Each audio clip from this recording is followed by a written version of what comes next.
All right. Welcome to another episode of SNAFU. Oh, we're just going to jump right in? Oh, yeah, for sure. Let's just go. We're taking all our best takes. Just talking before we talk. Hang on, let me get the agenda up, for Christ's sake. Who needs an agenda, Pat?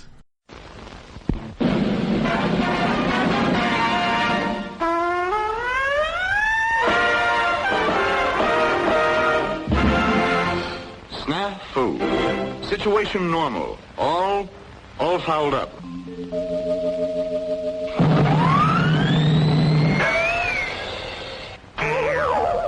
This is SNAFU.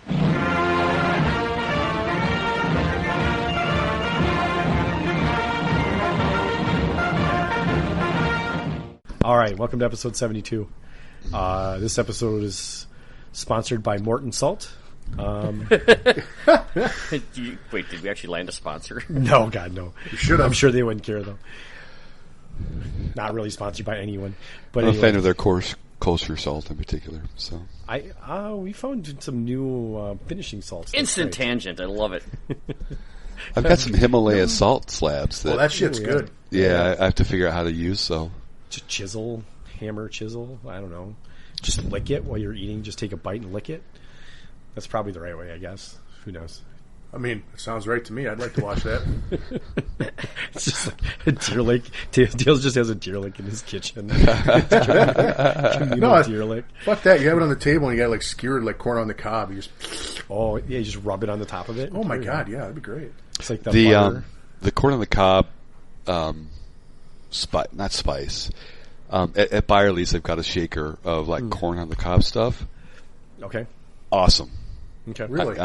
It'll be the best corn on the cob you've ever had. So I definitely recommend that. Okay. That's interesting. Next time you guys are walking down those carpeted grocery aisles, look for I'm a pretty strict butter, salt, and pepper guy on my corn on the cob. So Yeah, I am too. Although like a good Mexican street corn every occasionally, so a little cheese on top of it. yeah. It's Good pretty, call. It's pretty stellar. Good All call. right. So our tangent about salt is related. man, we live in corn country. You just have to accept that we're going to eat corn in lots of different ways. Well, the funny thing is another tangent. Do any of you guys buy corn right now? Because I don't, because it's absolutely not the right kind of Hell corn. no. Where do you think that corn came Yeah, from? If it's ripe exactly. right now. I don't even know, man. Like a greenhouse, maybe. Way south. Like Mexican corn? I don't know. Probably It's gotta farther be some south than that. Texas corn? I don't know where it's coming from. It's coming from somewhere not here, so none of us eat it. Yeah, if it ain't Iowa corn or Minnesota corn or maybe a Dakota corn, I ain't eating it. All right, Nebraska so corn, Nebraska sweet corn. Okay, is- fair. Nebraska does good corn too. You're Yeah. right. So welcome, also sponsored by Minnesota Corn Welcome to the Association. Bolt Action Corn Podcast. Growers Association. Corn growers, yeah. All right, bringing it back, everyone. We're going to talk. All the salt is related to us going to WTC. Hopefully, the salt has worn off a little bit. I think it has, right, guys? Like we're probably a little less fresh than it was, thankfully, but we still remember a lot. I remember everything. It was Yeah, awful. you have that No. problem. Yeah, I remember every little thing as if it happened only yesterday. No, I went through all my photos tonight with my brother, to show him all the things going on, and it was a great time. I can The trip was remember. fantastic. Yeah. It was great meeting a lot of people who I'd only chatted with online. Yep. And so that was very cool in that sense, and hanging out with guys. And then we played some games which had their ups and downs, I'll say. You're telling me. All right, thanks for listening, guys. We'll tune in for episode 73. Jesus. That was it. That was the whole episode. That's the whole it. Yeah, we've edited everything else out because no. That might be accurate, actually. Let's we can just use it as a beginning. There we go. Let's talk about our lists. So Dale, you ended up playing in this tournament. You were going to be our captain, and that kind of got changed a week before, 2 weeks before. Yeah, 2 weeks before. 2 weeks before. Well, 2 weeks before it was flagged. I think it was 5 days before it was officially changed. Oh yeah, fair. Like So you were told you couldn't be a non-participant in the ballroom. So we were actually Was it a ballroom? we were actually practicing. Whatever it was. Yeah. Yeah, I think it was. Balls or maybe. And the organizer reached out to me. Either the TO or the event organizer reached out to me and asked if we were using a non-playing captain. And I said yes, that we were, and that was me. And long story short, they did not allow that to proceed. And That is a very long story short. yes. And there's a lot there, and I don't know if we're going to get into it in this particular episode. No, but if you corner Dale at Operation SNAFU after he's had a couple drinks, he'll probably tell you the whole story. You know what? I will give Dale a lot of credit. He took it way better than I think Pat or I took it. Like he took it better than I would have taken it. Jesus. I was angry because I'm like, I wanted Dale on my side. Mm-hmm. I mean, like there's... I had confidence with him behind us. Yeah, I mean, I think perhaps in this episode at some point we can get back into this, but shortly after that, within another week or so, I ended up being the playing captain of the world team. Yeah, and we were scrambling to find additional players to come to the WTC to fill out that team. And that was because one of the countries had dropped shortly after lists of medals were due. Yes. And all their backup plans, which they sound like they had 5 or 6 backups to the backups to the backups, had all systematically failed as well. Yeah, they had three backup teams. Their best backup team was the one ultimately that dropped, that caused me to become the playing captain of the world team. And so then the other 2 teams didn't work out, and so they were scrambling there at the last minute, and I ended up playing. So, in order, because I'd already seen most of the lists and done handicapping for us and given it a lot of thought, instead of building a completely new list, I just took the original list I put together 2.5 years ago and took that. So turns out I might have done better if I had done that too. Yeah, funny enough, I think I would have too. Yeah, for sure I would have. I think I got talked out of a list that would have done much better. I hadn't played that list at all for 2.5 years or 3 years in the run up to the original one. And I hadn't played bolt action in almost a year, so I wasn't exactly prepared, sadly. But that's okay. Well, as it turns out, I think I know I wasn't prepared, and I had been practicing, so apparently not enough. Yeah. It was a Soviet list that I was kind of just having some fun with. I loved the scouts; it was a good time, and I was running the Ampulaments. So 2 scout squads. Yep. What else did you have for troops in your list? A 12-man regular SMG squad. Got it. Okay. Which turns out to be pretty good. Yes, it is. Do you have any truck shots? Yeah. They in any event, and then just some other filler and stuff like that. It did not have any anti-tank consistently, really to speak of. But did you have a ZIS 3 in there too? I did have a ZIS 3, okay. And then the Ampulaments, which have a 2-pen. And if you hit a vehicle and fail to penetrate, you can roll a 6, and then you get the on-fire result. Mm-hmm. And so, but I don't know that I played them very well. And over the course of the tournament, I wish that I had taken more efficient choices. But in fairness, and that was a list that I'd provided to 5 other teams just after COVID hit. We did a list swap with 5 other countries. And so it had been seen, and I felt like that was probably the most fair approach if I was going to be playing, so that I wouldn't be building a list to counter anything that I would be facing on that first day. That's it. Right on. Pat, let's talk about your list. What did you bring? I had the British, so it was nice that my artillery observer was the MVP in 2 games. Okay. Not just because of his artillery strike, but because of what I used him for afterwards. Okay. Give him an SMG. I think he popped in a lieutenant at one point, and I even charged and killed a flamethrower team with him in one game. Damn, nice. That my opponent never saw that coming. I'm like, what? He's got an SMG. Yeah, it's not a bad charge. Mm-hmm. No. And you had blood curdling charge, so you couldn't stay in fire. Yeah. Yep, I had blood curdling charge, so I mean, I knew flamethrowers were going to be a thing.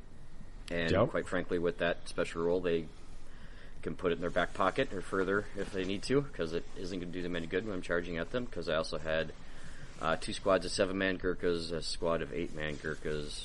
One guy had an SMG, he was not the NCO. And then I had 2 units of 8-man Chindits, each of which had an LMG. The number of times I was hitting on 3s instead of 4s or 5s with those dice was just amazing. Mm-hmm. Yeah. And they're outflanking. They don't suffer the -1 outflanking. Twice that allowed them to come in on a 10, which, floored my opponent. It's like, oh, those guys are not coming. I said, oh yeah, they are. Chindits. He's like, what? I'm like, yep, here they come. Then I also had some real cuddly stuff, nothing major. I had a Bofors truck and a Bofors AA gun, which was sadly my only anti-tank stuff. So, and then a couple of trucks, medium mortar, sniper. That sniper did okay. I mean, not like any glaring, wow, thank God I had him sort of moments. The mortar was usually one of my first 2 or 3 casualties. So, yeah. But no multi-launchers, no flamethrowers. It was a little cuddlier than it probably needed to be in that particular environment. For sure. So, a couple transports with MMGs, and somewhere on day 2, I stopped using them as transports for some reason. Just used them as guns. I don't remember why I did that. That wasn't ever part of my plans, but okay. It ended up being that way, which I guess is okay. Mm-hmm. So, as long as you don't lose them on accident. I did not lose a transport at the end of a turn because it was empty at any point. Okay. I did have a few of them blown up, but yeah, I did too. Yeah, yeah, they had to do it the hard way. They didn't get the easy kills in the transports. So that's what I ran for better for worse. Is 14 order dice, nuts on 1,000 points. I will revisit that. I was not prepared for the level of armor that was present. As I think you'll hear a lot of us kind of say the same thing. Yeah, you know what? I'm going to step back for a second. We're going to take a pause here to say someone asked us to go through the format again really quick so that people understand what's going on. So WCC was 1,000 points, only armies of books, so no errated units or books from theaters. And see my rant in episode 70. Right. Yeah. But it's a 4-man team. So there's 4 men, and they can't have, or women, doesn't matter. There were only men at this one, but you can have women in the future. And each one could only have one army of nation. So you couldn't have repeating armies. So everyone had to have a different nationality. And when you submitted your list, you got to submit 5 lists, and one of them was a dummy list, or in our case was an alternative list. So we could have swapped out that list instead, if we could figure out how to could have gotten Polish Lancers to fly across the ocean, which might be a little bit tricky. But so that's the format. 1,000 points, as many platoons as you want. Only limitation is it has to be from your Armies Up book, which I'm going to say was not necessarily 100% followed. Yeah, that's bullshit. I'm just going to call bullshit on that right now. Depending where you took your points from. Yeah, there was that too. People are taking points from other books, and there were some discrepancies in what was versus what was allowed. Pat, you were trying to bring the Americans with the veteran infantry, veteran tough fighter, yeah, and you should have just done that. Made them reject it because clearly they didn't seem to care. No. We followed the rules. We did follow the rules. We followed the rules. Yeah, you're but right. Why did we handicap ourselves if we're the only ones following the rules? And if you say it's because it's the right thing to do, I'm going to be like, well, I'm going to disagree with that because if no one else is doing the right thing, why would you? We're not paladins here. Well, no, we're not. But going in, that's a discussion for next year, or the next attempt, or something like that. But for me, we didn't know that we were handicapping ourselves. That's true. But again, that comes down. That's going to come down to the discussion of organization standpoint, enforcement of the rules, and stuff like that. Walking into the tournament, we fully expected that everyone would be following the rules, and that the organizers would be enforcing the rules. So, because that's like the normal thing. I don't think that's an outside the box expectation. I did hear whisperings and rumors that some people did have their list rejected a couple of times, but how we got to where we do. The last player on, maybe they just spot checked them. I don't know. The last player on our team, on my team, on the world team, was the head judge for the event, and he submitted an illegal list. He did. Yeah, I have that right here. Wait, no, he submitted it to himself and didn't reject his own list. That's so. But it's just one of those things, and so it's. All right. Yeah. let's get back to this. Jeff, what did you bring? Well, let's start off by saying I should have drowned this list in the River Lee when we got there, but I brought a German list. One that I had written so that I could play quickly, hungover, sick, whatever, because it doesn't require a whole lot of brain power. Just 6s. every bit of that was a mistake. Let's just start there. But, so it's a German list. I brought 3 platoons, each one led by a regular lieutenant because I can't get inexperienced. That's what you got. Yep. Each one has 2 Ostruppen squads. Yep. They're all 8-man. The lead squad in each platoon has 1 Panzerfaust, so there's 3 Panzerfausts in the list. Oh, interesting. They can get Panzerfausts. Yeah, there were 3 in the list. They fuck all good they did me. Were they Shirker? They're Shirkers. Okay. Yep. Okay. Yep. Is that a choice or is that a mandatory for them? That is a mandatory for them. Okay. All right. Okay. That is an absolute mandatory. Comes with the territory. They have to be 8-man, or did you add 3 for 8? They had to be 5. I added 3 to make them 8 because just to get them a little beefier. Anything to get some absorption of getting your nuts shot off. Okay. Which kept squads on the table longer than it probably should have. But so that part was good. Then the first 2 platoons each have a single inexperienced Nebelwerfer and an inexperienced Panzerwerfer. Mm-hmm. So that's 4 Werfers for you counting at home. 4 multi-launchers, yeah. Yep. And then the last platoon had a regular 88 and a regular Flam Panzer 3. So a flame tank. Flame tank, yep. For 15 order dice. Just a titch under 1,000 points. I think like 998 or 999. So still legal with correct point values. Yeah. Yeah, if you actually use correct point values, that's a legal list. From the Army book. From the Armies of Germany book, yeah. Yep, that's all copacetic. Oh, what fun. It's on paper, I'm deathly afraid of that list. Uh-huh. Because, nobody wants to face an 88, let alone 4 multi-launchers on top of it. Right. The Flam Panzer in the having seen the tables... Yeah. Maybe would think otherwise, Having seen the tables, I wouldn't even bother bringing a German list. No, there's better choices. Not a chance. There were absolutely, but for that kind of table, there's a lot better choices. But we'll get into that when we get into games, but and other things. But that's my Army list, everybody. So yeah, and in the States, for the record, anyone counting home in the States, that list is excellent. I've taken it to a couple tournaments before. I think I've lost 1, maybe 2 games with it ever. Now, I'm not going to lie. It doesn't sound like the most fun. Oh, no. Yeah. It's not fun to play against, and sometimes it's not fun to play itself. Right? Mm-hmm. It's based on my experience of playing in other games tournaments where they get to be really long, stressful days. Yeah. It's an easy command decision list. Like, you know what you're going to do with it. Very quick to activate the order dice. Yes, and that actually ended up being a problem for me, that it played too fast. Okay, interesting. It can be very swingy lists, too. Well, it's super swingy, yeah. But but you even said that going in. You basically said, either I'm going to win big in this one or I'm going to lose right away, yeah? Yeah, and spoiler alert, I lost more than I won. Fair. I'm right there with you, Jeff, so don't... So, yeah. I lost a bunch. I brought the Soviets. I had 4 scout squads, 2 quad maxims, so lots of firepower. 1 dog squad, a Gaz. I don't remember what other rigmarole I had, but I just had a bunch of my free squad. I had 16 dice of Soviets. My biggest trick being the scout squads, which ended up being okay. 4 of them, 4 scouts. 2 inexperienced heavy mortars. Oh, yep, I forgot the heavy mortars. Yeah, that's kind of important. 2 snipers. Two regular snipers? Regular, yeah. I couldn't spring for the... I would have sprung for that, but I couldn't. I think yours was the only list that had 2 snipers. Mm-hmm. Yes, it was. As far as I could tell, it was the only one with 2 snipers. And actually, there was surprisingly few snipers. Yeah, so I think there's a reason for that, and we'll get in there in a second, I'm sure. But sure. I mean, my list was...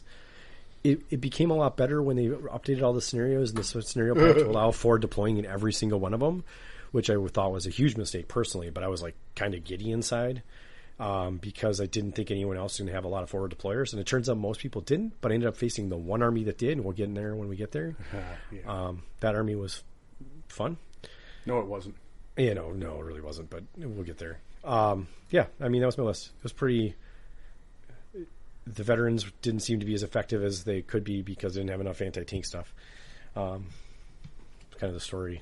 Your list, I'll say on paper, it's a nasty list. I mean, I played a couple of games here, and I struggled to get traction on that too. So yeah, but I think being able to push armor into it was, the detriment to my list, or the that will be Achilles a heel on my recurring list. theme throughout this podcast. Yeah, I mean, I should have traded the 2 Quad Maxims, taken a couple things down, and brought 2 Stewarts instead. That would have been a better overall choice. Yes. Yep. You know, in hindsight, that's what I would do differently. Is my list would be hindsight's 50-50. Yeah, isn't it 20/20? 60-40. Depends who you ask. 60-40. 90-10. Mine's 90-10 more in like some mine's cases. mine's like 10/30 or something like that. Whatever. Yeah. No, I mean, yeah, I would have gone back and rewritten the list had I seen what we were facing, and Yep. definitely we will. Whatever Team USA goes forward, we will be like think about this a little bit harder. Yeah. Yep. Definitely. We'll guide Team USA, whoever that ends up being. Yep. Should Wonderful. they choose to enjoy the particular experience. All right. Let's talk about this, Pat. Pat, you just set this up like yesterday, and we need to hype your event. What are we doing? So with all so I did a little quick Facebook poll just to see if people are interested in doing tournaments. The Renegade guys have their summer meltdown thing in July, and they said they could have a couple of tables, and I'm like, you know what? Let's just ease off this ultra competitive crap that we've been forcing down our throats for the last 6, 8, 9 year, and let's just do something fun. And look, most people responded. The top 2 results were they wanted a fun tournament and they wanted a doubles tournament. I'm like, well, put your hands together. So we're doing a fun doubles tournament. So there'll be 16 teams, 32 players, and 8 tables. The format is fun. So, lame. It's fun. You can still have fun. So each player has to make a force that's 650 points. Yep. Maximum of 9 order dice. Nobody gets free units at 650 points. That just tilts things way too hard. Yep. Just regular, as many platoons as you want, but 650. I don't think I see too many double, let alone triple platoons. Oh my gosh, I doubt it. Seriously, unless you do crazy stuff like Dale's trying to do over there, but. Gurkhas, bamboo spear fighters, shirkers, flamethrowers of any kind, multi-launchers of any kind are all 0-1 for each force. And no armored platoons, no special characters, the usual thing. And then what we're going to do is we're going to randomly pair people up at the beginning of the tournament, and you're going to play 3 games with somebody, and then you're just going to have fun. Oh, you're going to be with the same guy 3 games? Yeah. Interesting. I think I left the wording open if I decide to do it, random each time. Oh, I think you should do it random every time. I think that's going to be way more mixing. What if you you're not going to keep score, though, are you? You got to keep score. Yeah.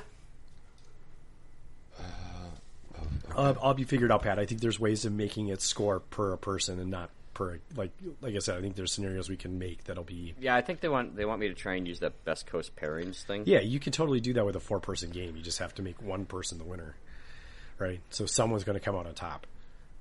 I don't know. Maybe I don't know what the capabilities are. Yeah. Someone's always on top. That's how it always works. So, at any rate, it's a fun event. We'll get some prize support. It won't be like Operation SNAFU level prize support, but I'll get some. And it'll be at the Game Center here, local in Roseville, which has a little restaurant and they serve beer. So, just have a fun day. Play some bolt action. Yeah, sounds great. So I think that's a great decompressor for everybody. Yeah, absolutely, for us for sure. Because we've certainly stressed the local gaming groups into doing practice games with us with the hyper competitive. So thanks to all those that helped us with that. Turns out it didn't help. Actually, it did. It actually did. For sure, it did. But yeah. So if I didn't say, that's coming up July 23rd. I believe right now there's 28 spots left. Oh, okay. So out of 32. So I mean, this just went out within the last 3 days. Yeah, I haven't signed up yet, Pat. I have to get commitment from the wife before I can sign up. 28 spots. Oh, left. Your wife's going to play? That's cool. Yeah. We're going to be a team. Awesome. I don't think we're going to do well. That'd be sound very random. Uber, I can't say that. Yeah. Ubler, Uber, Alice. There you go. Jesus, that's hard to say. That actually is kind of hard to say. That's like a German tongue twister. Well, that's something else, but never mind. Yeah, we're not going to. Whoa, wrong podcast. I know, wrong All podcast. right. It's back on track. That's going to be a good time. I'm excited, Pat. partly because I kind of pushed you towards. I don't know if this is going to work or not, though. I hope it does, but look, if it's a complete disaster, we'll just you blame it on me. If it's a complete disaster, they never got to play 3 games of Bolt Action. Exactly, and have some fun. I can't imagine that anyone's going to be upset about that. No, I can't. And I'll probably get some widgets made up, and cool. So widgets commemorate the event and whatnot. Widget the World Watcher even better, but whatever. Okay. So, all right. So that was a decompress before we get into the actual WTC stuff, right? Yeah. Yes. Let's do it. All right. So Pat and I flew in Tuesday. We got some jet lag out of our way. Wednesday morning, we landed at 5 in the frickin' morning. That's and we basically were we determined if we fell asleep, we were not waking. We were going to be all messed up still. So we toughed it out for the day. We sightseed in Dublin and did the Guinness tour and all that fun stuff. I had no idea Americans poured Guinness wrong, but I learned that over there. Well, some Americans pour Guinness wrong. Well, every bar I've been in, I'll tell you, every Guinness I've poured, every Guinness I've poured for a customer, I poured incorrectly. Now, can you verbally explain the correct way to pour it? Because I need to know if I'm pouring Guinness wrong. So here was my experience. First of all, the scenery at the top of that Guinness place is spectacular. It's nice that we had a clear day that you could see the whole countryside. Yeah, it's beautiful. And so I got my little token thing that I'm supposed to give the bartender gal to get this Guinness, and so she's got 4 of them set up, and they're about 2 inches short. I'm like, I don't need a full one, that's fine. So I go to grab it, and she's like, no. I'm like, what? Okay. But you just poured it. It's sitting there. In 2 minutes it sits there, and then she goes and, finishes, puts the head on it, sets it back down. I go to grab it again. She's like, no. I'm like, oh, okay. It sat for another minute or 2 minutes, and then she gave me the nod that I could then take it. I'm like, okay, that was really weird. Being an American, you set down a beer, I take it. That's usually how it goes. But apparently there's some sort of thing that happens with the whatever's inside the nitrogen. Is that what they put in there? Yeah, so it's nitrogen beer. So, but so they pour it once, they let the head settle, then they pour it again to pour a proper head on it. So it's the first 2 minutes is basically letting the bubble settle again, and then the second pour is basically pouring the head. So it's the proper pour for a nitrogen beer. So best Guinness I've ever had in my life. Yeah, it was pretty dang good. Yeah, scenery didn't hurt either. That was a cool bar. Yeah, that was a pretty fun experience. And I know you don't like Guinness, but I appreciated getting to go on it. Saw Cathedral, stuff like that. Then we ended up driving to Cork the next day.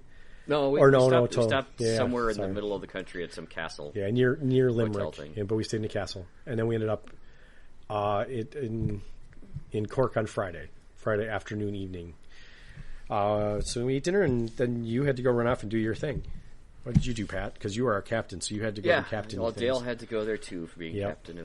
We had our Friday night captain's meeting at 9:30, which, whatever, that was fine. Where they blessed us with these scenario packs and incorrectly written out FAQs that they had compiled.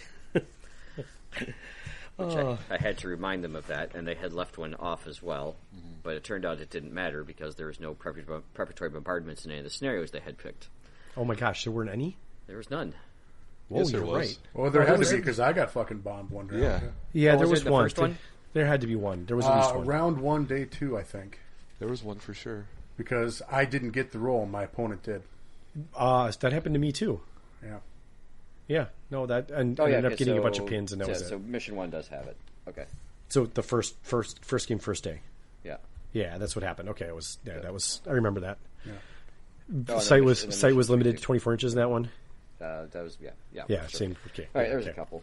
Okay, regardless, doesn't matter. Clearly, okay. It didn't affect. So much. Pat, how many you were able to get enough copies of the scenarios and FAQ for all of us, right?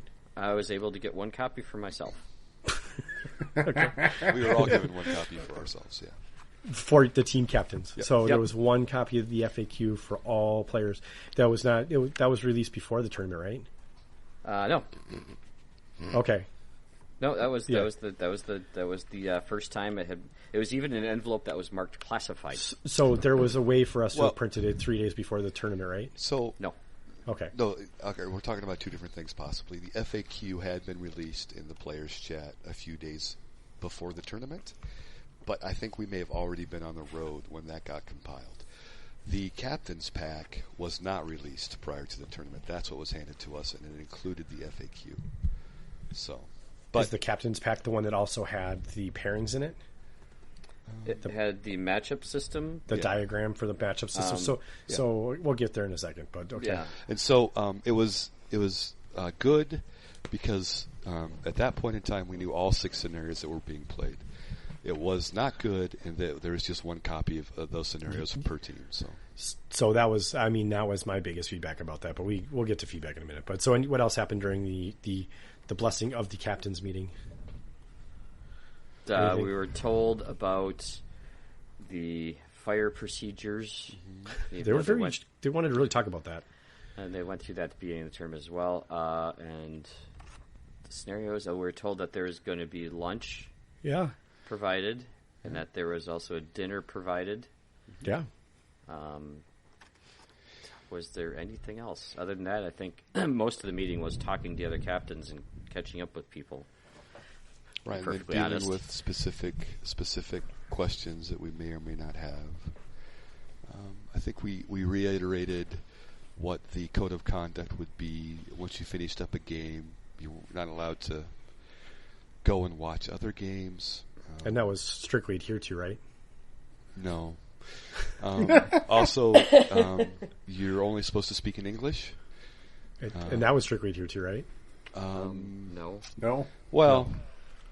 I played among native English-speaking people. It was not much of a problem. I only played one international team whose language was not English as their first language, and while they adhered to it for the most part, there was some communication that wasn't. I found that a lot of the international teams, the guy would try and say it, and then would be like, "I give up," and start speaking their native language, and then so we played Poland, and at least the Poland captain would then translate it for us. Mm-hmm. Which was better than nothing, I guess. I would have preferred that they spoke in English when it happened, but I didn't like the unprovoked non-English between the players during the games. Yes, that's something that I was... I more than once had to flag some teams or say, hey, it's English only at the tables. Right. And honestly, there should be little communication between tables at all, English or non, so... Yeah. Right. Well, but there's not. The TO did say that captains could answer his words, obviously dumb questions for their players. Right. Did they answer the other non-dumb questions? Right. So, I had a few games where it's like someone missed the terrain walkthrough, and I'm like, well, this is how it's played, and they're like, that doesn't make sense, and then they'd ask their captain, and the captain, yep, that's how it's played. And then we got on with the game. So there is certainly some of that communication that does happen. So yes, and that was totally legit. Yep. Though why they were missing the training discussion is another thing. Right. Well, it just could have been didn't see, didn't quite, or didn't understand. Sure, yeah, right. Something. Yeah, didn't that's remember fair. exactly. That's fair. Mm-hmm. Yeah. So. Yeah. That's okay. But I'll talk about that when I get to that game. It was actually ended up being one of my better games, maybe my favorite game. So. I'd mentioned in the FAQs that so they had the question that we've talked about ad nauseum for the last many episodes about being able to charge if you're in rough ground and how far you can charge, and they answered it 2 different ways in 2 different spots. Yeah. So it's in like number 16 they said basically no, you can't charge more than 6 inches if you're in rough ground, and then one of the last questions of the pack basically said you could. And I pointed out to them right away, I said, we need to consider this last sentence in here deleted, and then you're fine. And they said, yes, we'll make sure that's brought up. I'm like, okay. Mm-hmm. And they didn't, but that's fine. I didn't hear of anyone that had charged more than 6 inches while starting rough ground. Everyone I played was on the same page as us. Yeah, I was just saying, like I had to come up in games, but it was only they agreed that that was the way it was played, so it wasn't a problem. Yep. Other things, on the other hand, but we'll get to those when they happen. Oh my gosh, that's a different thing. All right, so we've already kind of talked about some of the table, some train stuff, but let's talk about twist the salt grinder just a little bit here. Yeah. Let's talk about these tables because we, like when we were setting up games, and I was telling Pat, like you need to take like 30% of all terrain off the table. Should have been 60%. Should have been 60 or 60. It should have been like 50% and add 4 buildings to some tables. Right, it was like I don't know how to describe it. It was like not any terrain, and then all of a sudden it was like there's a bajillion multi-launcher targets. No, I know exactly how to describe this terrain, actually. Okay. I received some criticism once from Ian Moore, our local guy here, Ian. Yep. And he says, at SNAFU for one of the tables, the artillery table, he says, I hate playing on this table, he says, because all the effing terrain is just in the center 8 inches of the board. And I'm like, yeah, I can see that being a problem. Well, all the effing terrain here was within 8 inches of the center of the damn board on like 3/4 of the tables. So like whoever could move up and get into that terrain first got all the cover. And your deployment zone was barren. Yeah. Yeah, 5 of the tables had roads running across lengthwise of the table in the middle. Oh my God. And the roads were surrounded by fences, walls, stone walls, yeah, or hedges, in varying degrees. So that okay. I want to just I appreciate that they were able to come up with so many tables the way they did. So if you're unfamiliar, they had 4 identical tables. So we had 5 different layouts, but there were 6 different layouts. But all four tables that each team player was going to play on were the same. I appreciate that happened, and that's outside of any of this criticism. Like, I recognize the effort. I think we should all recognize the effort. Yeah, like they did effort. Yep, it was hard. It's a lot of work. Oh yeah. I think the terrain that was there was well done. The layouts may not have, may have been an issue, but I feel like at least 3, if not 4, of the tables were they felt identical, even though they weren't. They felt similar enough that it didn't offer a varying game. Yeah, 3 of the tables had like a courtyard or a city center feature. It was effectively a 2-foot square area that was surrounded by walls and buildings. Yep. Now the town center was on one end of the table in one of the layouts, on the other end of the table in another one of the layouts, and then right in the middle of the board on the third. And so there was some definite similarities in that regard. Yeah, and then there was a winter board that was, in my opinion, a horrible board. I did not like that board one bit. It wasn't suitable for bolt action. It was more of a fantasy battle board. Yeah, but it was this weird. It was all rock croppings, right? So like there's outcroppings of rocks everywhere. So there's lots of line of sight. What was it? The Wild Woods? Was that fantasy thing? You rolled a d6 for whenever you found a forest. Oh my God! I would have actually taken that, because I'd like to throw this out here. I don't think there were any fucking forests in any of these tables. There were trees, but no forests. There were single trees here and there, but there was no forest. There were no stands full of trees. No. There was no actual forest. There were a couple things. Thank God Pat got him to play as dense terrain. The Oasis things? The Oasis things. But I think that's it. Yeah. Yeah, I think that would be... Wait, I see one on table... Where at? Table 4. It must be... table 1. That Italian villa? There's that one little copse of trees there in the corner? Yeah. Yeah, okay. There's one there. Yeah, you're right. I see one. That table has 6 buildings on it. Yeah, it does. Well, that was like the closest to a proper bolt action table. Except for so there's 6 buildings clustered near the center. Mm-hmm. Yep. And then look at the whole fucking left quadrant of that empty ass nothing table till you get to those hedgerows at the road in the center. Yeah. Yeah, and they're turned the wrong way. Holy effing empty open tables, Batman. And empty in a bad way. Yeah. Yeah. And I ran some trucks up that way. Yeah, well, when we get to matches, I'm going to go on a whole ass long rant about why this is really piss poor table design. And I'm going to say it. It's piss poor table design. The tables, what they have on there is really nice, but the layouts for most of these tables is really bad for competitive for any kind of bolt action. It's bad. I'm not pulling punches on that. It's bad. I'm not going to disagree. I still appreciate the effort. I think there's room for improvement in the future. Yeah, what terrain is there looks fantastic. The quality of the terrain is not the question. It's the layout and positioning of how they were. Correct. And I was talking with some of the other players too, in between games and days, and this is not. It was pretty barren from what they're used to as well.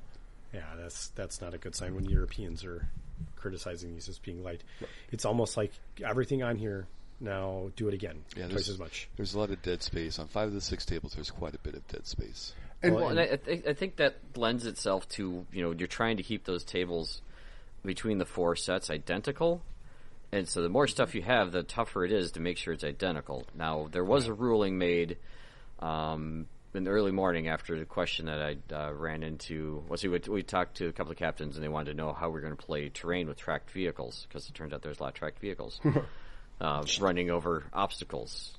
And it was basically talked that they can go over them, but they're not destroyed.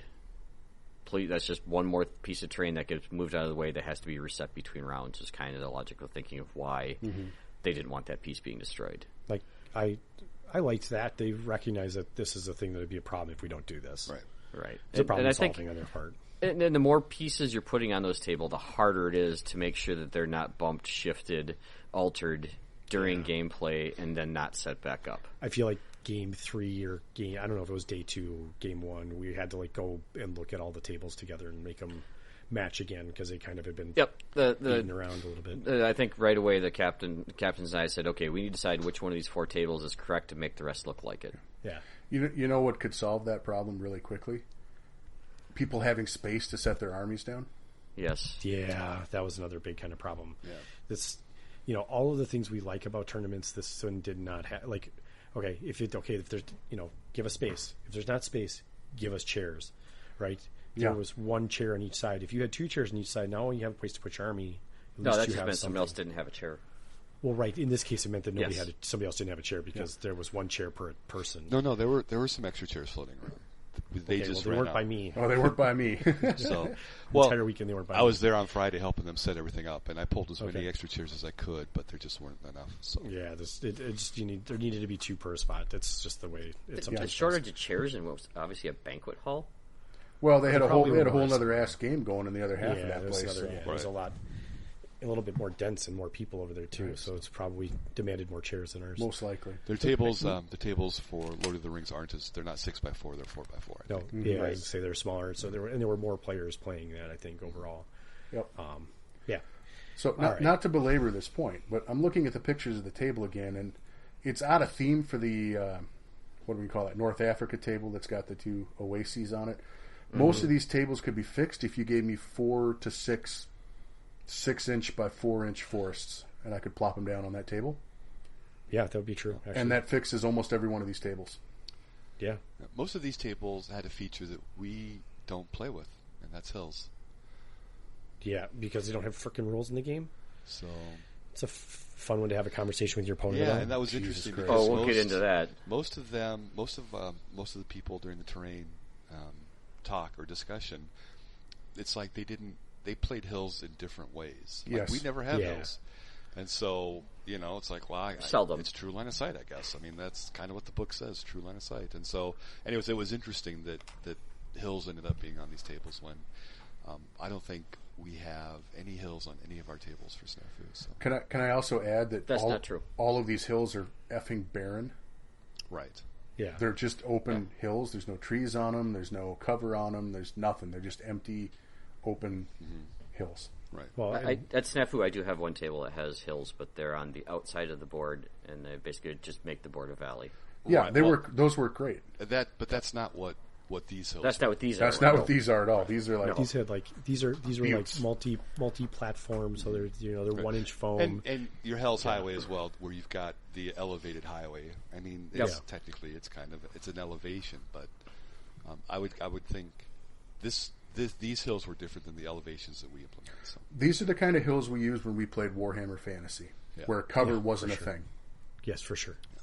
And they work in Warhammer Fantasy where cover isn't a thing. Maybe it is now. I have no idea what it is now. Well, maybe now. Yeah, I don't know. I haven't played in 10 years. Pull the hills and replace them with copses of trees and add some extra ones and add some more. Yeah. No offense, that 6 board, but that winter board that looked like the leftovers. That board needed to. That's the room. That's my suggestion for improvement. That board needs to be scrapped. Do something else with that board. Well, and I think you need to vary the road, like the road situation. What's with the one little pond on that winter board?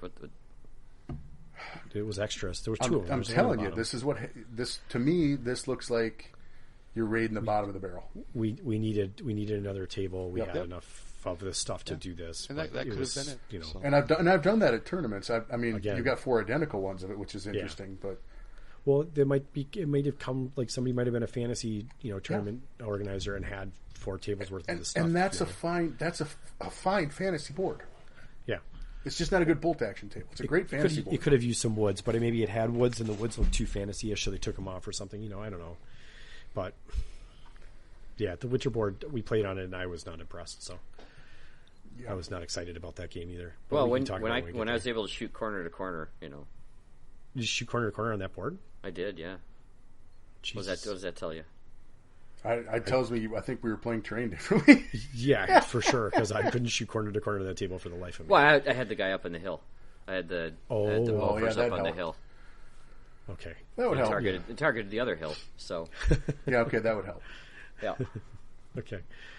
That does something, but still. I have a nagging complaint during my game about those hills, but we'll wait till that game. Yeah, we'll get there when we get there in a second. We're not done gilding the little yet. Anyway, the stuff that's on, like I said, I just want to reiterate because I don't want to be super negative about this. The stuff that's out there looks really nice. There just needs to be more and varied of it. Yes. Yes. And as long as I'm bitching, I'm just gonna throw it out here now so I don't forget. The North Africa table, whatever those little tiny piles of crap are around that road, throw them in the bin. Throw them in the fucking trash because all those are an argument over true line of sight. Yeah, 100%. We had lots of them. Oh my God! Yeah.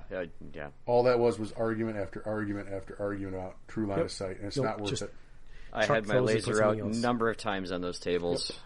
Oh, so in every case, it didn't provide cover.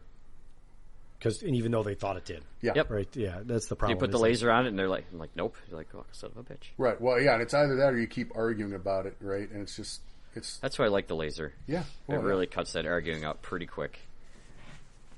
Yeah, but you think so until somebody throws the laser down and it's clearly wrong, and they're like, "It's right." See, and I'm like, or they angle it funny. I had that happen in one game where I'm just like, "That's not the angle, my friend. That's not the angle at all. That's not even close to the angle."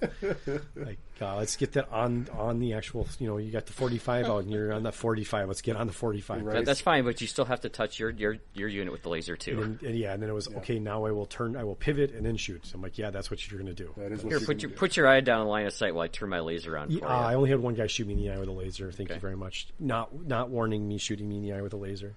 Well, hopefully no one noticed. The first time I pulled the laser out, I shot it to the ceiling instead of onto the table, so that was pretty fucking rad.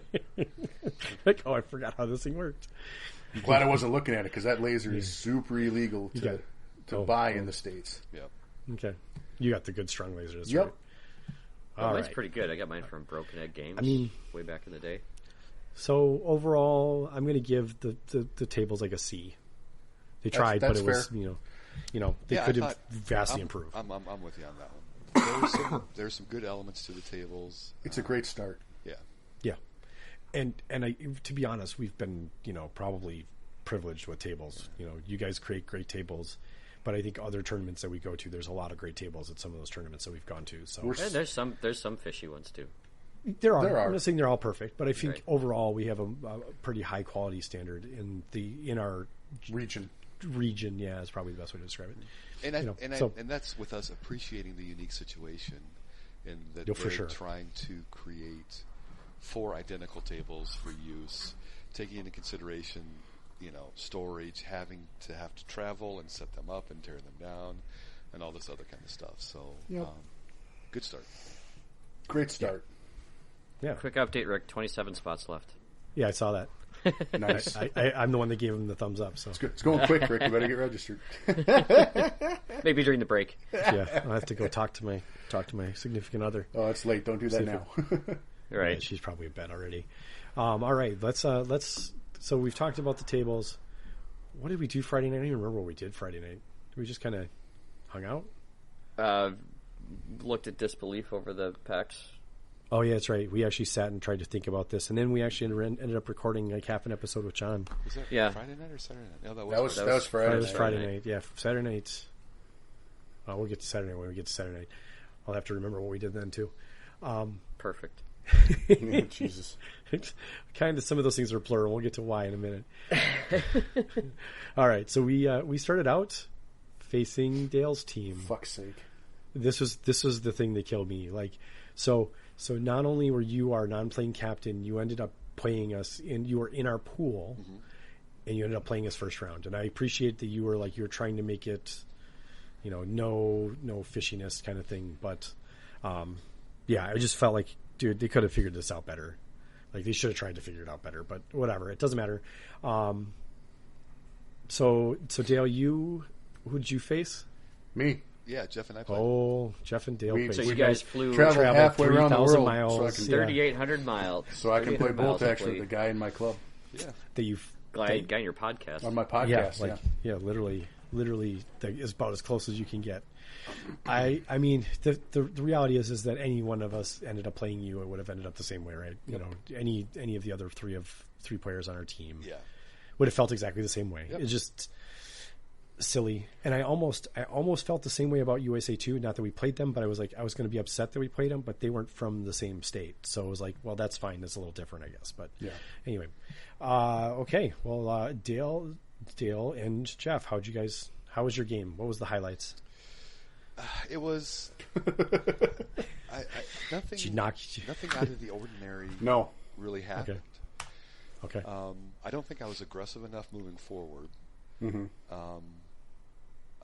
Jeff kicked my ass because he was able to get his armor forward and scored 3 points.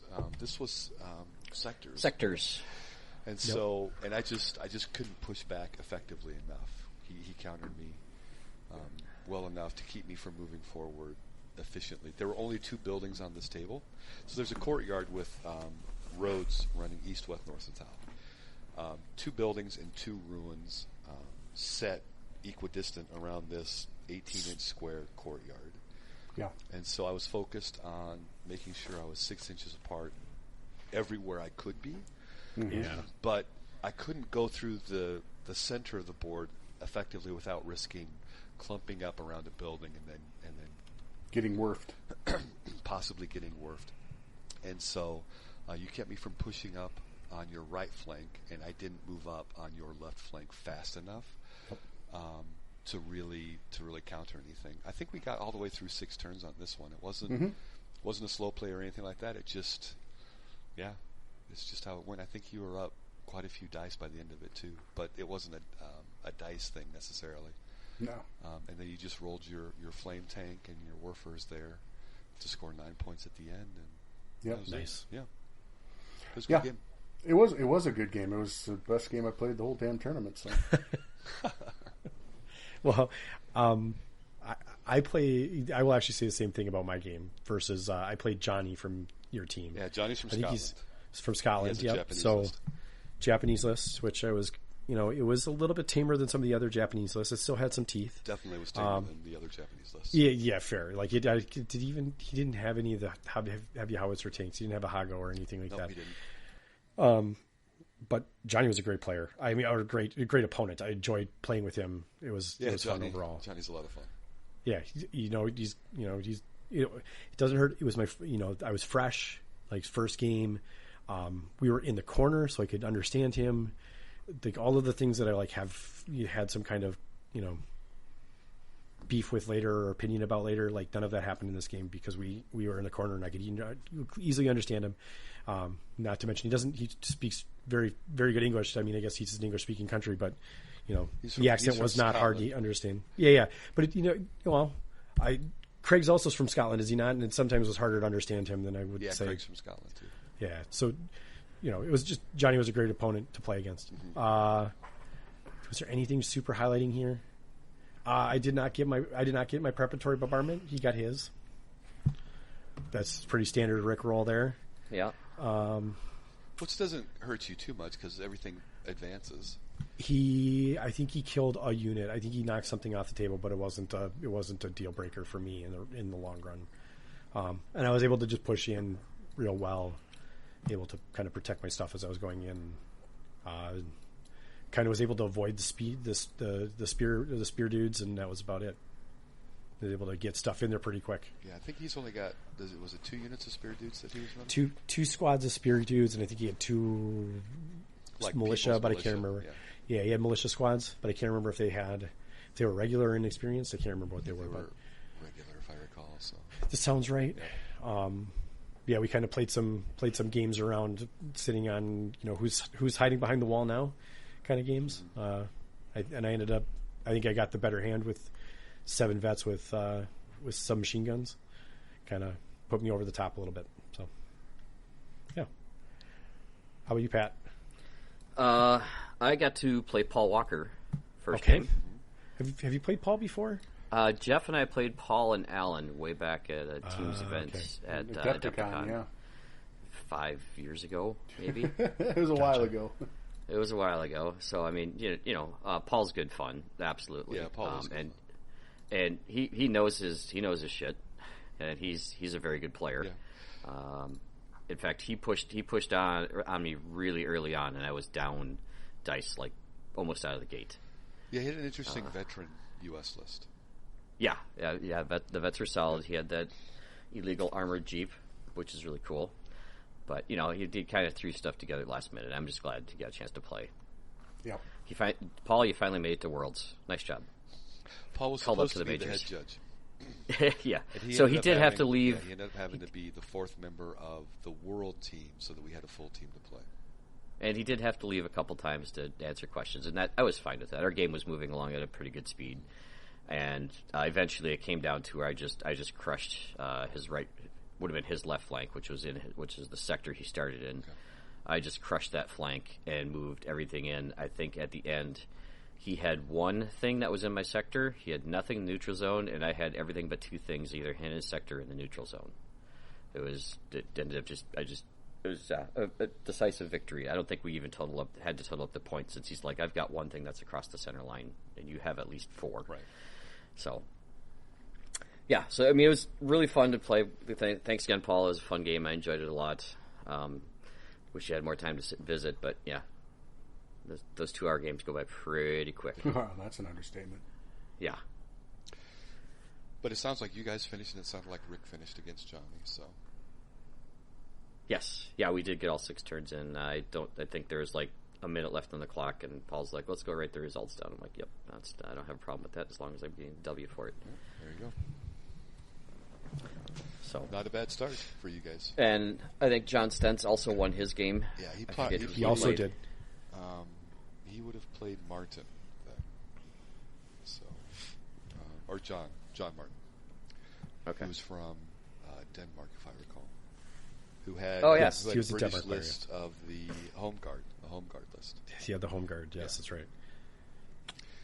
Also, not a competitive list. In hindsight, not so much. No. I was very worried that you guys were all going to have very tooled up, very meta. And then I saw your list, and I was like, "Oh, okay." No, I mean, that didn't happen. When we started, we were probably a week out, probably.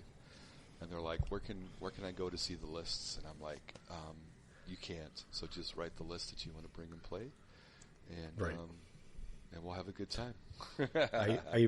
I appreciate you being a good sport. So, yeah, there's never going to be any issue with us competing. So, Yeah. So yeah, that was the thing. That was our highlight round. Yeah, That that was the clean sweep round. Yeah, As a team that kept us in the running for far too long. yeah. That probably was what One of us should have that's where thrown we our were. game, just so you know. Yeah, I would have loved to have had. Ouch. No, there's nothing wrong with what England did. It's not their fault. They A lot of We'll get times to in a all that. tournament, it's better to have an early loss, and Yes. then because it helps your seeding later on. Well, the first 3 games were pre-set up. right. So the pool Yep, play it was the didn't pool matter. play. Yep. Yeah. Then it's how you came out of the pool. right, it's your positioning coming That out made of the the pool. difference. It's that game 1, day 2 that you want to maybe.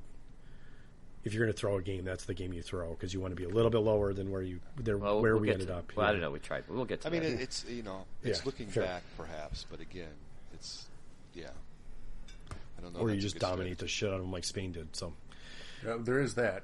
yeah, that seemed to be the case. I wasn't aware we were supposed to use that option. I mean, if you can get to play Sparrow Tactics around for 4 games, you're gonna kind of win. Certainly wouldn't Just hurt saying. anyway.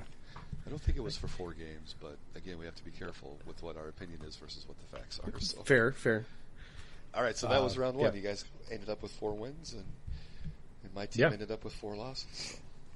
Yep. All right. So then we ended up playing Denmark. Denmark won. So this is Bo's team. Yep. YouTube fame. Posts on our Discord. We right away he grabbed me and said, "This table is words, and then we need to try and figure out a way that we can make this playable." So right, because we ended up on the winter table this time. Yes. We tried, and a lot of it we had to treat as hardcover and passable terrain, even though it kind of wasn't. We had to treat it that way just because there was, we already talked about the tables. But so we went through that. Rick, who'd you end up playing that one? By the way, this was season hold is the scenario. It's out of the competitive play pack. Basically, you have 2 objectives in your quarter, and there's 2 in your opponent's quarter. You place one, he places the other, and go get them. Yep. Basically. So I played Mike. So he goes by Mike. I think it's I don't want to say how it's probably said in Denmark. He lived in Texas for quite a few years, though, so I thought that was kind of an interesting. So he moved to Texas and came back to Denmark. So he's played Soviets, so he hit the Soviets. Bunch of weird Shirker units and Stuart and Katusha, 2 engineer squads and a body armor inside of Brent carriers type stuff. So, you're a very fun, friendly list. So he put both of his Brent carriers in outflank. Yep. I'm just going to go through the highlights of the things that happened. So he put Brent carriers in outflank. And one of my objectives was near the edge of the board. I knew he was going to come in on that table edge at some point. At least one of them was coming in on that table edge, so I put my Zis 3 over there. And I had a heavy mortar sitting nearby. Ended up having 1 pin on it when this happened. I think it was round 5. Need the mortar to fire. I need it to do anything. Doesn't matter what it is. Roll. I actually rallied it. I think I actually rallied it with 1 pin because it was inexperienced. Rolled frickin' 12. It then ran away in front of my Zis 3 that was sitting on ambush, which allowed the Brent carrier to come in with cover so he couldn't shoot at it, and it was able to clean sweep the rest of the board because I basically had no protection set up. That was one of them, and then the other one was I had all these scout squads that could push it in pretty good, pushing them in to his table quarter to get to his objectives. He's got like an inexperienced LT, an inexperienced Shirker squad, and I don't remember what else he had. One more thing, but it was tiny. He shot at a 7-man vet squad. I think it was a total of like 10 hits or 10 shots, and he did 5 wounds. Pretty much obliterated the unit that should have been able to withstand way more than it took, which was fun. That was that game.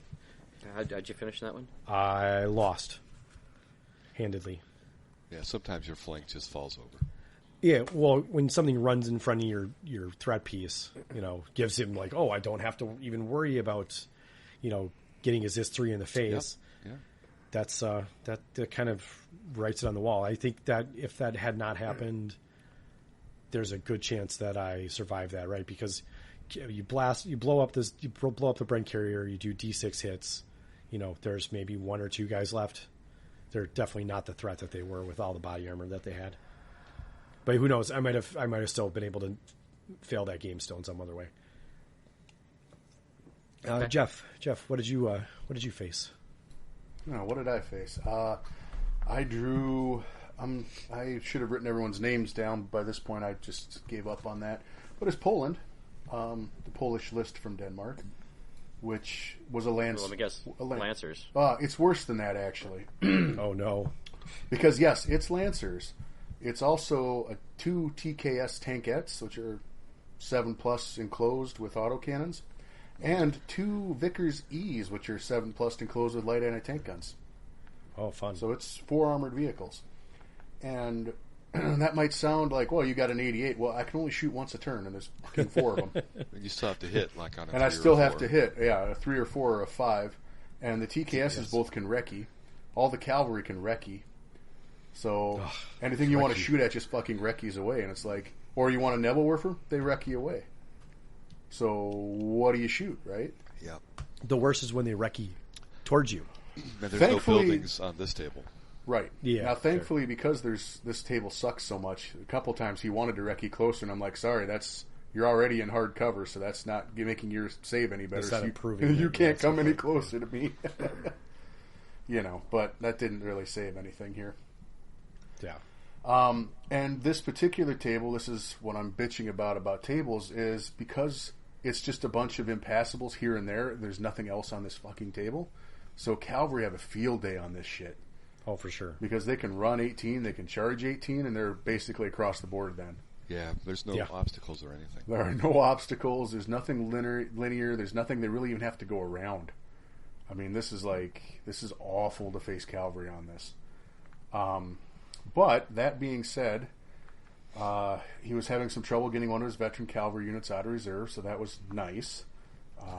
It's always good when that happens, right? I think I'm not even sure if I ever killed one of his tanks. I think my flame panzer got taken out by one of the light anti-tank guns because, of course, it did. The first veteran cavalry that got across the table, they're lancers, so they ate one of my Ostrupen squads for breakfast. No problem. But then I charged them with another Ostrupen squad and killed them, which was hilarious for me. Whoa. Wow. Right? Nice. Well, I think it was a 5 or 6 man squad, and my 8 guys charged and hit 5 times and killed 5 guys. And it's there you go. Damn. Okay, that helps. Yeah. Yeah, that helped. Do that. So, I'm behind the 8 ball, but honestly, at the end of we get to turn 6, and I'm going to say this again, my list plays too fast, which is a problem. Because we get to turn 6, towards the end of turn 6, and there's still 10 minutes left. And we're each contesting 2 objectives because you can contest with anything, and that's dumb. But you can, so whatever. God. I control an objective, and there's one sitting open. He had to move his artillery away from an objective, so he's not claiming it right now. So if the game ends on turn 6, that's a W for me. Right. Of course, we roll turn 7. Of course. And I'm like, well, shit. So we start going, and the first 3 or 4 dice out of the bag are mine. And this isn't a knock against the player because this is what you do in a competitive thing. But every time I pull a dice and I'm thinking about what to do, he keeps saying, hurry up, next dice. You got to go faster. Next dice. Because he needs to get one of his dice to move back on that fucking objective so it can be a draw. Right. And I'm like, dude, I am one of the fastest goddamn players in here. I didn't say it to him, but I was like, don't hustle. I know what you're doing. Don't hustle me here. But whatever. We get to his dice. You could have stood there. You could have stood there and argued about how long it should take for an order. It's round 2 at WTC. I didn't feel like being an asshole yet.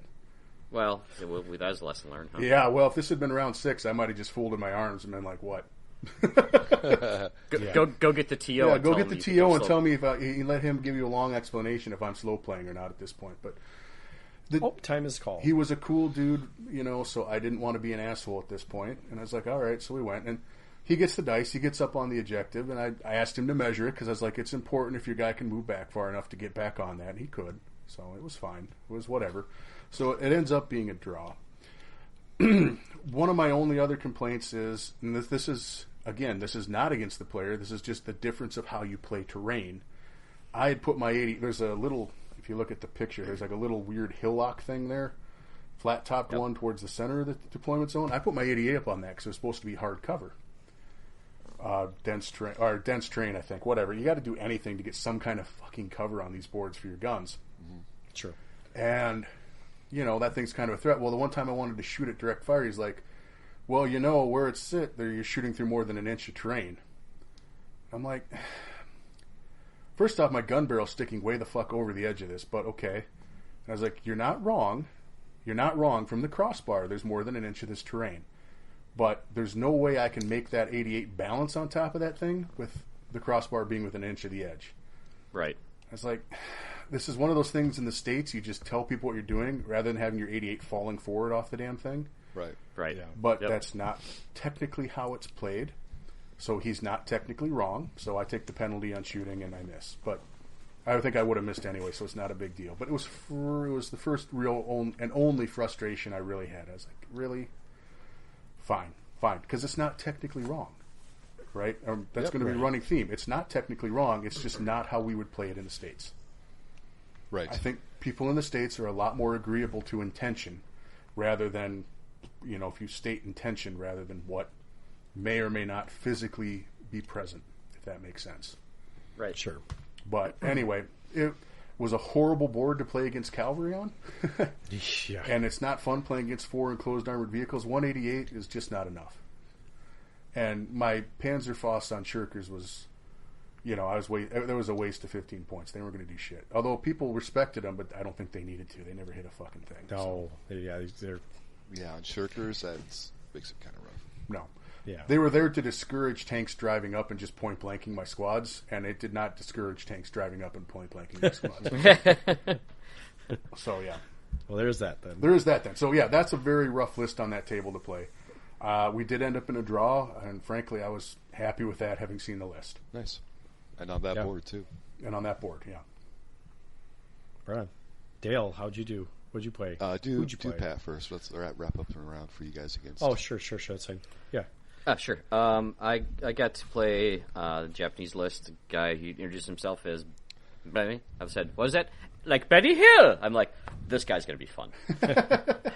And he was. He was an absolute delight to play, despite the fact that he used Japanese bamboo horde with 2 heavy howitzers. Yeesh. Oh, gosh. Yeah, he was one of those lists. I mean, it wasn't like the 60 bamboo spears, but I still think there was 45 or something, so there's still enough. Not an ideal draw for me, but there was some confusion how the pairings were done, and I don't think I got the upper hand in that one. And all of a sudden, next thing I knew, everything was paired up, and I'm like, well, shit. Okay. This is not how any of this should have gone out, but I guess it's too late now. So, yeah, that was tough. So same thing. He keeps pushing. He's got like 19 order dice or something silly like that, and he's just dancing his spear, his bamboo suicide tank guys are just dancing around towards the middle of the board. Mainly because my snipers got them all held in check. They really can't go anywhere without being destroyed. And not that this is a kill dice scenario, but really what ended up happening is he just really cued in on the Bofors, and both of my Bofors, the truck and the AA gun, and he kept putting his heavy howitzers on ambushed, and I'm just like, well, they're protecting 2 objectives where they are, so I'm on ambush. And we couldn't see each other because we had the 2 pieces of terrain in between us. The rest of the board didn't have anything, as we've mentioned. And so those just kind of sat there and stalemated each other while the rest of his horde came leaking in on from his corner that had the objectives. And I just started dwindling them down. Took a couple pot shots across the board I mentioned earlier with the 88s. Hit that corner with the artillery strike and threw pins everywhere and took out a unit. And then I had my outflanking Chindits come in, and they just started grinding down. They're inexperienced. I'm rolling 10 dice, and I'm killing 6 or 7 guys. Yeah, nice. When they come in and outflank. And then I started charging with my Chindits into his spearmen. Oh, yeah. Ballsy. Okay. Well, they're veteran against inexperienced. I'll take that charge all day long. Yeah. Depends on how many of them are. Yeah. I don't know if I take that charge. Well, they weren't 15. There weren't 15 by then. Yeah. There was 7, 8, 9, maybe, and I've got 8 Chindits. And even if we go an extra round, like that, yeah. So you don't want to flub one round of rolling there. So the 2 in my zone, I had my artillery observer was holding 1, the brave soul that he was, and then I had an LT, and I tried to bring one of my trucks over, but he finally got a shot off with the heavy howitzer and blew the truck up. And he's got his 2 LTs are slowly creeping forward towards it. So I cap one off, and so I have one objective. I currently have one in his zone, and we're contesting the other in his zone. And the other one in my zone is currently uncontested. And then he creeps up his LT just to get to the other side of it. And then bottom of 6, I charge with my mortar team and kill his LT and take that objective. Nice. And he's like, I didn't see that coming. I'm like, why not? You can charge them. He's like, I know you can charge them. I didn't see that at all. That's awesome. Nice job. And I beat him. Nice. So I actually had 2 objectives at the end, and we were contesting the other 2. Okay. So he was a super fun guy to play. I caught up with him at the end of the tournament, and he told me that I was his only loss for the tournament. And I'm like, I feel good about that, honestly. So because he knew what he was going on, and I happened to sneak a win out. So pretty happy about that. Mm-hmm. Nice. Well done. It turned out to be a pretty good team overall. How did John do? John, hey Bo, I want to see this. I want to see this bat rep when you do it. Oh, that's right, because he pulled Bo. That's right. He pulled Bo. I think Bo pulled John is what it came out to be. But Fair. Japanese versus British, it basically sounded very similar to what my game was. It just outgrind the grind. I mean, Gurkhas will take down bamboo spear fighters. And he had more Gurkhas than you did by a lot. He had four 8-man squads, I think. Yeah, so scary. So I only have 3. Very cuddly list. Yeah, yours is very tame and yes. Yes, it's the fluffy list. You've got the Rivet counter Gurkha squads. Yes. For sure. With the British Parajeep, yeah. That was, Totally. You've got all the very fluffy on theme stuff for sure. Yeah. So yeah, I think John took the loss on that. So what does that put us at a win? So it gives us a 1.5. Yes, I think that came out a 1.5 because I lost. Win and a draw, yeah. Yeah, you got to win and a draw against a very good team. Yeah, they were a great team, and they were fun to play against. They're cool guys. I will say these were probably the cleanest players that I played against. Absolutely, yeah. Oh yeah, they knew it, and they for the most part, well, other than your whole issue with the 88, they were. But the thing was, he wasn't Benny wrong, and I were talking, right? Yeah. He was Benny and I were right. talking intention when we were setting stuff up the whole time. There was not a single rules dispute in my game with Mike. It was like, I'm going to wreck you, and you're like, yep, and you did it all right. Everything's good. Yep. Or like everything we did was to the exactly how I expected a game of Bolt to actually be played. Yep. I had a bamboo spear fighter that had 12 pins on it that was still on the table for some reason. Ooh, that's not okay. That shouldn't happen. And I asked him about that. He said, "Oh no, they can take as many as they want to." I said, they can't. I they don't can't. think that's the case." No, there's absolutely. But I was set up to charge that squad with my Chindits anyway, so I didn't care that much.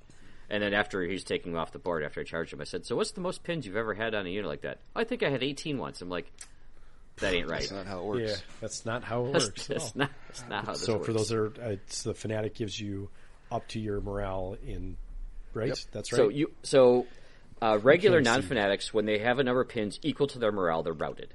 The Right. fanatics says when they have number of pins equal to their morale, they are not routed. It doesn't say in excess or more than. It says They get when one they're not extra equal pin, to, essentially. they get basically one extra Yes. pin. Yes. Yeah, that's They don't lose Fanatic when they reach pins equal to their level. right. They will route after that, though. Yep. They should route after that. Yep.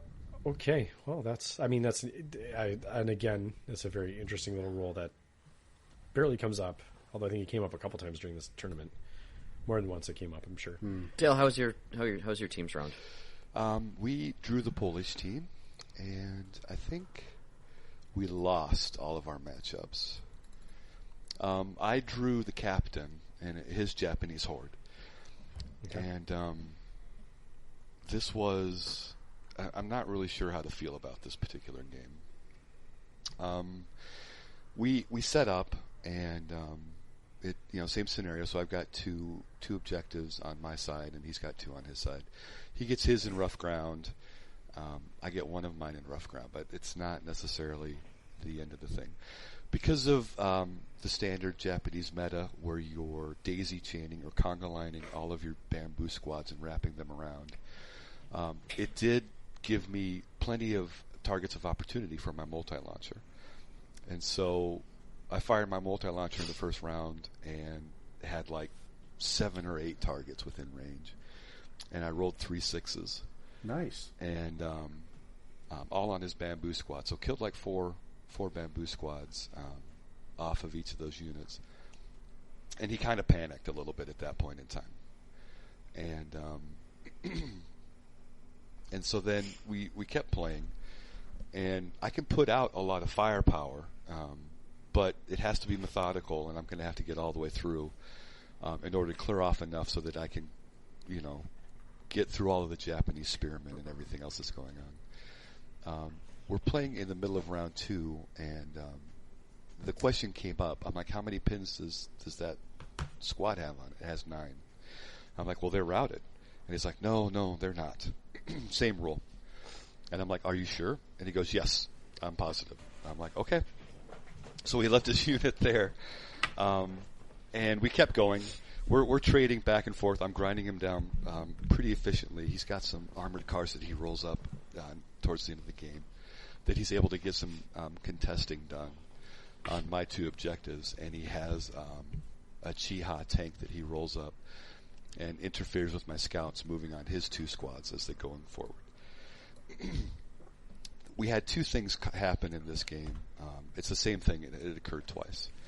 He had 4 bamboo squads of 15 men, and on turn 3 he started moving one of them forward towards the middle. And after he was done moving them, I'm like, how many men are in that squad? And he counted them up, and there were 15. And I know for a fact that I had killed 4 or 5 guys off of that squad. And I'm like, how does this unit have 15 men? I don't understand what happened. And he's like, okay, yes. And then he like pulled some men off or something. And I didn't know what to do in that scenario. I didn't feel like he was cheating. I didn't feel like that was the case at all. It doesn't sound like he's paying attention. It was extraordinarily sloppy play. Is the best light that I can put on that. In round 5, he's got his other unit that he then advances on my flank, and the exact same thing happens. It has 15 men in it somehow, when I know for a fact that I've killed multiple men off of that unit already. And so, I'm like, so how does this unit have 15 men in it? And he's like, oh, and then he pulls some men off of it. And so, I'm just, I don't know how to feel about that particular experience. I was surprised that that someone could be that sloppy. Twice. Yeah, that's right. That's the thing. That's like, even if you're not cheating by actually doing something that you intentionally meant to do, it's still kind of cheating if you do it on accident. Now, or that you just never now remove them. I don't know. But. So let's be careful, because I wasn't watching very closely. I don't know that he didn't take his men off. I don't know that he didn't put them back on. I don't understand what happened. Right. All I know is that he advanced a unit on 2 different occasions that ended up being 15 men when it shouldn't have been anywhere close to 15 men. Yeah, that's just sloppy. Yeah, and so I'm, because I try to understand and I try to work out. Yeah, I can't work this one out, and so I really struggled just kind of figuring out what happened in this game, because it didn't make any sense to me. In any event, he still had 2 bamboo squads back on his units. They were like down to 4 or 5 men each. I couldn't get my scouts far enough ahead. I think I failed an order check at some point, but I probably wasn't quite aggressive. And then he had moved forward with his other squads and kind of contested, so he got the victory. Right on. After the tournament was done, this player came up to me and he apologized for getting the rule incorrect when it came to the Japanese fanatics. They do, in fact, pin out and are removed when they have pins in excess of their level. And I'm like, oh, great, thank you. It's what he said next that really bothered me. He said, so I gave you that point. So effectively what he's saying is that he didn't count that as an objective that he secured. But he still had another objective that he secured, and I didn't have one, so he still won the game.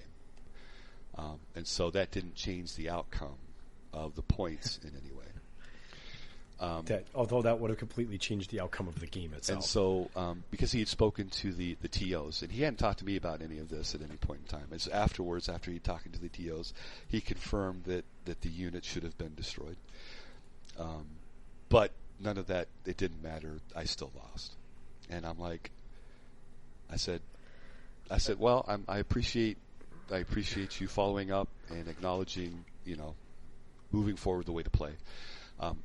I respectfully disagree that it didn't have it didn't affect the outcome of the game.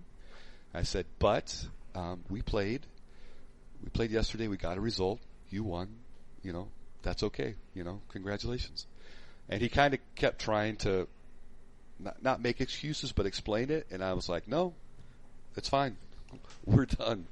we played. It's over. And so, this was the game for me at the WTC that it made me feel like I just don't understand what kind of play is expected or how it's supposed to go. This broke your expectations of what you were expecting? Well, yes. Because that's what it feels like to me. 100%, because I expected everyone to know the rules, to play by the rules, and to interpret them fairly based off of how it's written, and not to play sloppy and not to interpret every rule to your advantage. Yeah. And that was not the case in this particular game.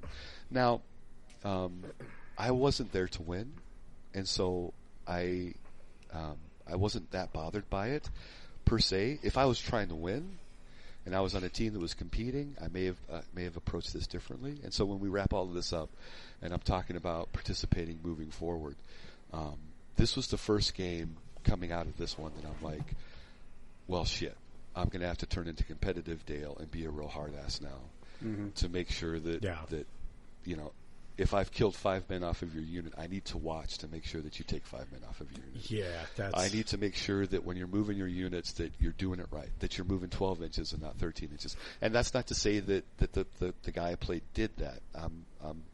I'm extending that now because of all of the things in which players kind of shift things out, or to their favor. Those little things we do. Because I was extraordinarily careful all along the way to play quickly, to play cleanly, to play fairly, and all of those things. Because I didn't want anyone at the WTC coming out of a game that I played with them to think that I slow played or that I wasn't playing fairly or that I was sloppy or any of those kinds of things. Yeah. And so I was paying extraordinary attention to that because that's how we play. And I was disappointed in this game that clearly wasn't the case, and I was sad. I will fully say that I wish I'd spent more time restudying all the rules again versus trying to make a game work within 2 hours. Right, all that practice we had, I'd rather been like, let's look this rule up, let's understand this thing. Some of that would have been beneficial. Yeah, and sure, and so it's definitely a different level of preparation. For sure. If you're walking into it to win, you have to, at the WTC, at this tournament, based off of our experience, and for me, this game in particular, I'm going to have to be prepared not only to know all of the rules, but to watch my opponent very, very closely. And if there's a dispute, to hold on to my side and my interpretation, no matter how that makes them feel or anything else, because it's more important to play correctly than quickly than not. Yeah. So this ended up being a loss for me officially, although I can't help but feel that.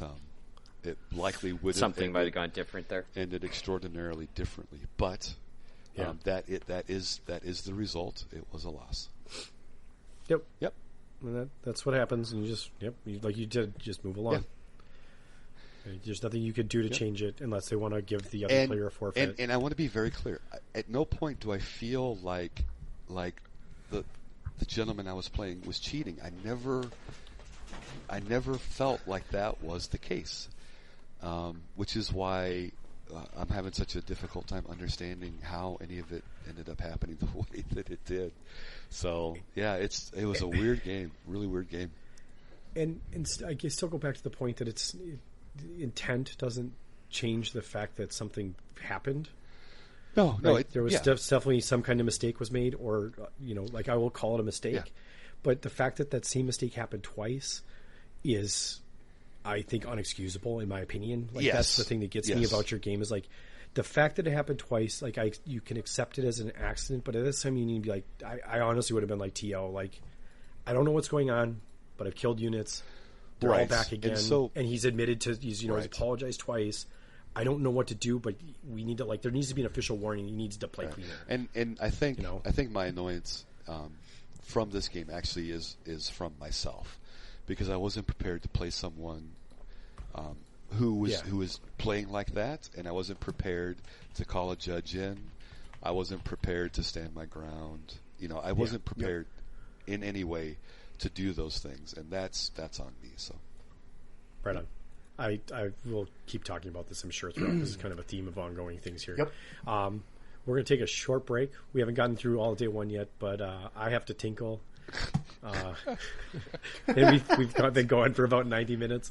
So we'll take a short break, play some music for you. Be right back. Hope you enjoy the music. Good. Sorry, guys. This one ran a little long on us. So this will be part 1 and part 2. So feel free to join us for part 2 and a little bit of music before that. And thanks again for listening. Catch you on the other side.